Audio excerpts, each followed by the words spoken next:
নতুন শিক্ষা কারিকুলামের grading system হয়তো অনেকেরই অজানা। তো এই গ্রেডিং সিস্টেম আপনাদের সামনে তুলে ধরার চেষ্টা করছি।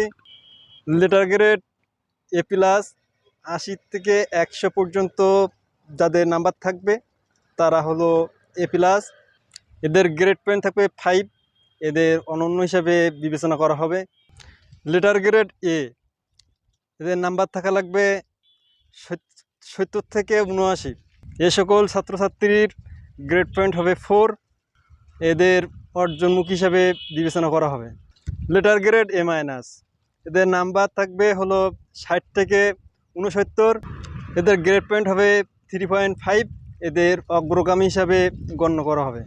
লেটার গ্রেড হলো B, 60 থেকে 69, এর ভিতরে নাম্বার হওয়া লাগবে, এদের নাম্বার হবে 3.5, এরা হবে অগ্রগামী হিসাবে এদের বিবেচনা করা হবে।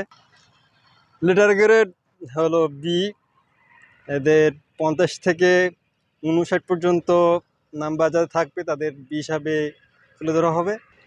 এদের গ্রেড পয়েন্ট হবে 3, এদের সক্রিয় হিসাবে গণ্য করা হবে। লেটার গ্রেড C, 40 থেকে 49 এর ভিতরে যাদের নাম্বার থাকবে তাদের C হিসাবে বিবেচনা করা হবে। এদের লেটার গ্রেড হবে 2 পয়েন্ট, এদের অনুসন্ধান হিসাবে বিবেচনা করা হবে। লেটার গ্রেড D, 33 থেকে 39 পর্যন্ত নাম্বার যারা পাবে তাদের লেটার গ্রেড D ধরা হবে এবং এদের গ্রেড পয়েন্ট হলো 1, এদের বিকাশ মান হিসাবে বিবেচনা করা হবে। লেটার গ্রেড F, অর্থাৎ যারা ফেল করবে তাদের ধরা হবে 0 থেকে 32, 0 থেকে 32-এর ভিতরে যারা পাবে তাদেরকে F গ্রেড হিসাবে ধরা হবে, অর্থাৎ ফেল। এদের গ্রেড পয়েন্ট হলো 0 পয়েন্ট, এদের প্রারম্ভিক হিসাবে বিবেচনা করা হবে।